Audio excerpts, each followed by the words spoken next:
Olá, amigo, você que parou para dar uma assistida nesse vídeo, quero saudá-lo na paz do nosso Senhor e Salvador Jesus Cristo. Meu nome é Cleomar Lima Brito, sou crente e salvo na pessoa bendita de Jesus Cristo. E como muitos outros vídeos que existem aí pela web, eu quero deixar também a minha participação no meio da mídia, que é uma forma mais fácil também de você alcançar pessoas.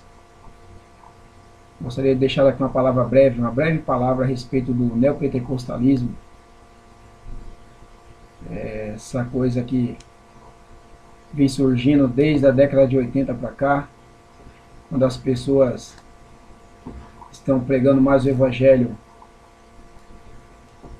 de avanço, não de avanço no sentido de crescimento da obra de Deus, mas no crescimento pessoal, na conquista, no querer ter, no querer possuir a qualquer custo.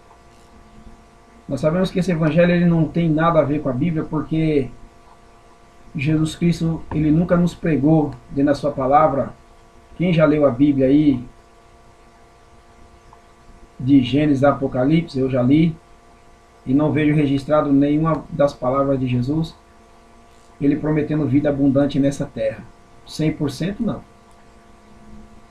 Porque essa promessa de um evangelho de troca, essa promessa não é de Jesus, isso é negociata do capeta, coisa do cão.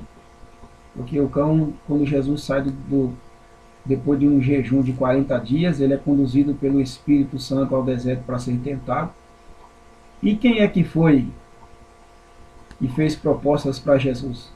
Não foi Satanás? Se você me adorar, eu te dou todo esse reino do mundo aqui, eu dou na sua mão. Então esse evangelho não é de Deus, esse evangelho não é cristão, esse evangelho não é de Jesus. O evangelho de Jesus é que nos traz, obviamente, nos promete alegria, nos promete um tempo de gozo, nos promete paz, nos promete abundância, sim, nos promete saúde, promete. Mas tudo isso nós vinculamos, segundo a palavra de Deus, à obediência. A palavra de Deus, a uma vida de santidade, uma vida de santificação.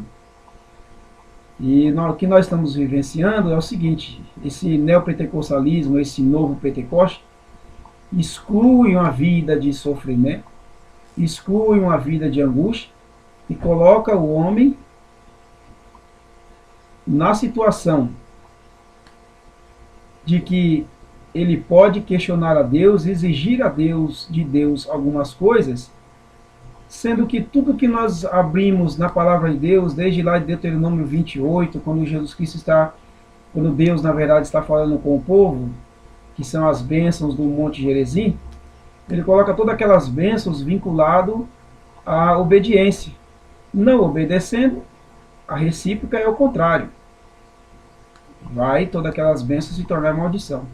Então toda bênção que o homem recebe é condicional de Deus e condicional em Deus a obediência. Se o homem não obedecer, não tem como.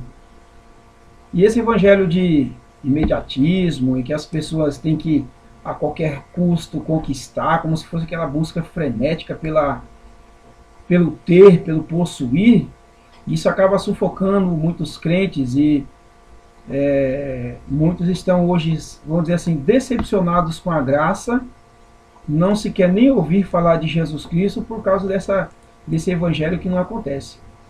Porque o evangelho não é para tapar o rosto de ninguém, mas o evangelho ele desmascara pessoas, mas desmascara não no sentido de envergonhá-la. Vou citar um exemplo que Jesus Cristo nos dá aqui, vamos à Bíblia, quando ele tem um encontro com aquela mulher samaritana, lá em João no capítulo 4, que Jesus chega até aquela mulher e ele chega à beira do poço lá em Samaria. Lá no verso 15 ele disse para a mulher: mulher, eu quero água para beber, me dá dessa água aí. Ela disse: não, como que pode? Eu vou te dar dessa água, nada. Primeiro que você já começa errado, você é samaritano, eu sou samaritana e você é judeu. e nós dois não nos combinamos, você sabe disso, e já começou errado por aí.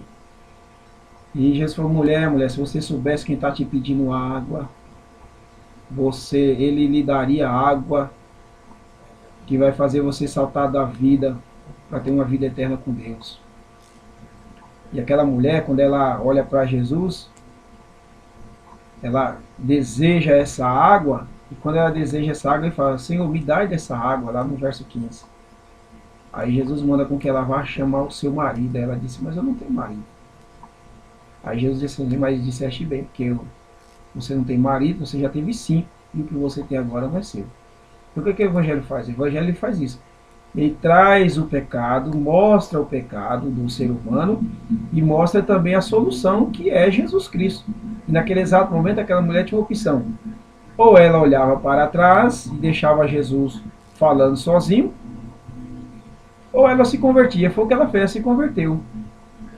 Porque o Evangelho é isso. O Evangelho é você mudar a sua vida, mudar a sua história, mudar o seu comportamento. O enriquecimento, e isso é consequência de um trabalho, de um estudo, de você se preparar para a vida, a não ser que você viu o pastor evangélico de algumas igrejas, né, pentecostais por aí, que aí os caras prometem que eles vão te dar, porque você vai ver sustentado pelo dízimo dos outros, operando milagre. Mas a salvação, ela só é obtida através da obediência. E evangelho não é para camuflar a vida de ninguém. Evangelho é para desmascarar pessoas.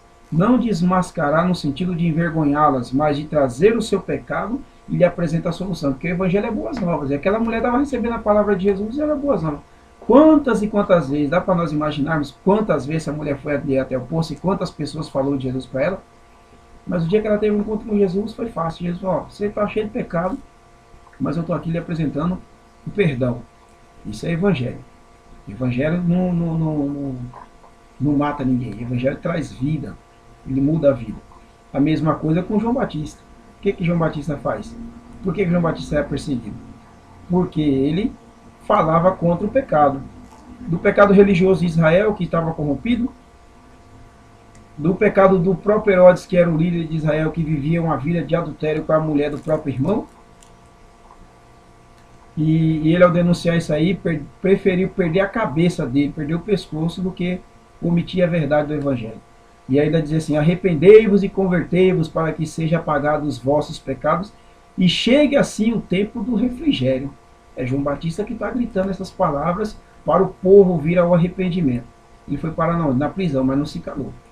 Então que nós, que pregamos a palavra de Deus, deixemos um pouco de lado esse negócio da teologia, da prosperidade, e vamos pregar a teologia contra o pecado, contra o adultério, contra a fornicação, contra os erros que acontecem, contra a prostituição nas igrejas, contra todo tipo de pecado que vem assolando a humanidade, porque o Evangelho também transforma, o Evangelho continua transformando. E o Evangelho também, para quem prega, o Evangelho não é vida mansa, o Evangelho é vida dura, é vida de sofrimento. Vamos ver lá que o apóstolo Paulo fala na sua carta a Timóteo, na segunda carta que ele escreve a Timóteo, no capítulo 3, e a partir do verso 10, ele diz assim, ó, mas você tem seguido de perto o meu ensino, a minha conduta, o meu propósito, a minha fé, a minha paciência, o meu amor, a minha perseverança, as perseguições e os sofrimentos que enfrentei, coisas que me aconteceram em Antioquia, Icônio e Listra. Quanta perseguição suportei, mas de todas essas coisas o Senhor me livrou. De fato, todos os que desejam viver piedosamente em Cristo Jesus, serão perseguidos. Contudo, os perversos e impostores irão de mal a pior, enganando e sendo enganado. É o que o apóstolo Paulo está falando para Timóteo. Tudo isso que eu passei, que você viu que eu passei, você não está isento disso. Não está isento. Você vai passar exatamente por aquilo que eu passei, ou vamos dizer assim, um pouquinho pior do que eu passei. Pode ser que aconteça com você, Timóteo. Mas não arrede o pé daquilo que você tem aprendido. Mesmo que você me viu no sofrimento, você não viu em nenhum momento eu me desanimar. Era isso que Paulo está dizendo para Timóteo. Não desanime, continue pregando a palavra de Deus de acordo com como ela é e deve ser pregada. Porque aqueles que estão pregando o evangelho de qualquer maneira, olha o que a palavra diz assim, os impostores, perversos e impostores, irão de mal a pior. Aparentemente, quem é impostor dentro das igrejas, vamos dizer assim, pessoas que vivem dentro da igreja em pecado e pregando contra, e pregando a favor do pecado, essas pessoas são consideradas pela palavra de Deus como impostores do evangelho. Mesmo que eles enriqueçam, um dia eles irão prestar conta diante de Deus por essa palavra. E eles irão de mal a pior. Então que nós possamos nos apegar com a palavra de Deus, sermos fiéis a Ele. Se passarmos por qualquer sofrimento, Deus ele tem o poder de nos arrancar do sofrimento, que Deus não livrou Daniel da cova dos leões. Não, ele caiu na cova. Mas Deus livrou ele lá de dentro da cova. Deus livrou ele da boca do leão. Não foi de dentro da cova. Deus livrou ele da boca, porque ele estava ali pronto para ser comida de leão. Mas Deus foi lá e tapou a boca do leão e deu vitória. Então que nesse dia, nesse momento que você para ouvir esse vídeo, você possa meditar nisso. Se você é pregador da palavra de Deus e acredita no arrebatamento, que é uma coisa real que vai acontecer, e acredita que Jesus existe, que o evangelho ele não pode ser jamais manchado pelo pecado, continue pregando dessa mesma forma.